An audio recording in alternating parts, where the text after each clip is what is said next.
नालियों में से कूड़ा निकालते हैं, 6-6 दिन कूड़ा पड़ा रहता है, पूरा पूरा हफ्ता पड़ा रहता है, कोई उठाने नहीं आता। वंदना कुमारी को तो मैंने देखा ही नहीं यहाँ पे कभी। पानी की भी बहुत परेशानी है, पानी आता ही नहीं लोगों के पास। नाले भी ऐसे ही रखे हुए हैं, इतने सालों 15 सालों से नालों को कुछ देख रेख नहीं हुई। रोड हालत देखो, हालत कूड़ा देखो। बदलाव होना चाहिए क्या? होना तो चाहिए। होना चाहिए। पानी का तो प्रॉब्लम है ही। बदलाव होना चाहिए क्या? बदलाव आएगा, बदलाव आएगा। होना नहीं चाहिए, आएगा। बदलाव करेंगे क्या? देखिए बदलाव के लिए तो मौका देना चाहिए। अगर सादा पानी पियोगे आप तो कल के रोज कोई ना कोई बीमारी लगेगी। नमस्कार, आप देखना शुरू कर चुके हैं क्विक न्यूज़। हम लगातार दिल्ली के विधानसभा क्षेत्रों को कवर कर रहे हैं और जनता की समस्याओं को जानने की कोशिश कर रहे हैं कि तमाम दावे जो दिल्ली सरकार कर रही है वो ज़मीनी हकीकत पर कितने पूरे होते हुए दिखाई देते हैं और अभी मौजूदा समय में क्या क्या समस्याओं से सामना करना पड़ रहा है जनता को। क्या समस्या है मैम शालीमार बाग? पानी आता ही नहीं है, पानी जो आता है वो गंदा आता है, पीने लायक ही नहीं होता।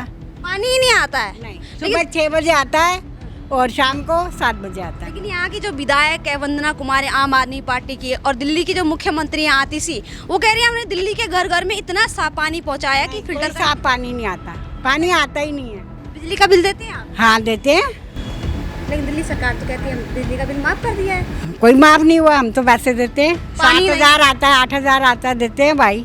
पानी तो आता ही नहीं है। आता ही नहीं है, पीने लायक आता ही नहीं। नहीं, पीने लायक आता ही नहीं है। तो कहाँ से लाते हो? खरीद के लाते हाँ, खरीद के लाते हैं। हो? तो यहाँ पे जो वंदना कुमारी यहाँ के विधायक आई कभी पूछने? कोई नहीं पूछने आता भैया, आई नहीं कभी आप लोगों से वोट मिला? मांगने आती हैं बस। काम करने?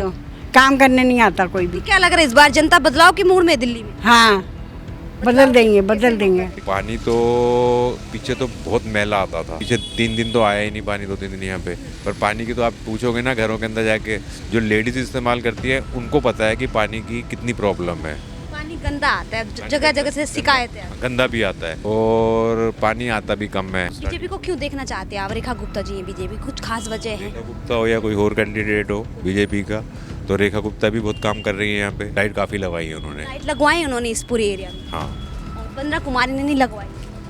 वंदना कुमारी को तो मैंने देखा ही नहीं यहाँ पे कभी आती है। आती भी है, मिलती भी है लोगों से आप? कभी देखा है मैंने। और रेखा गुप्ता आती है? रेखा गुप्ता रेगुलर आती है। लक्ष्मी नारायण। तो क्या कहेंगे यहाँ के माहौल के बारे में? 2013 से आम आदमी पार्टी की विधायक हैं, तो उन्होंने कैसा काम किया है? यहाँ पे शालीमार बाग में तो ऐसा कुछ लग नहीं रहा जो उन्होंने कुछ काम किया हो इस तरीके का। जिस प्रकार जैसे अगर देखा जाए आम आदमी पार्टी कहती है कि उनके विधायक जो है मौजूदा काम कर रहे हैं फील्ड पे। ये जब पिछले सरकार जो कांग्रेस के ज़माने के टाइम में सड़क बनी थी तब से अब तक इस पर कुछ नहीं हुआ। नाले भी ऐसे ही रखे हुए हैं, इतने सालों 15 सालों से नालों को कुछ देख रेख नहीं हुई। पानी की भी बहुत परेशानी है, पानी आता ही नहीं लोगों के पास। जैसे आप समस्या लेके जाते होंगे विधायक के पास, तो वो क्या बस वो सांत्वना दे देते हैं, हाँ हो रहा है, होएगा, हो रहा है बस। तो इस बार क्या लगता है जनता का क्या मूड है? बदलाव करेंगे या फिर से? बदलाव तो चाहते ही हैं, जब कुछ कर ही नहीं रहे तो क्या फायदा है फिर चुनने का। बदलाव में किसे देख रहे हैं सर? फिलहाल तो देखो ये बीजेपी की तरफ ही चांस जा रहे हैं। रेखा गुप्ता जी हैं, वो हाँ। कभी आई हैं क्या? विजिट किया है? बहुत आती हैं वो तो ये जब से वो आई हैं यहाँ निगम पाल सर सुन के आई हैं, बहुत बार आई हैं और काम करा रही हैं कुछ ना कुछ। जब तक इलेक्शन नहीं आता तब तक तो कोई पूछताछ नहीं, इलेक्शन आएगा तो पूछताछ करेंगे। मगर जब से सरकार ही आई है एक भी वादा पूरा नहीं हो। रोड तो जैसे पहले थे उनको आने के बाद भी वैसे ही है, पहले से भी वैसे ही कोई है, बदलाव नहीं? कोई बदलाव नहीं है। और लग रहा है पानी का तो बस सन ऐसा है, जब से सरकार बनी है तब से रोज टंकी बन रही है, मगर वो सेंक्शन हो जाती है, खुदाई नहीं होती उसकी। उस खुदाई के लिए आदमी नहीं मिलते, पता नहीं वो MLA खा जाता है या कौन खाया।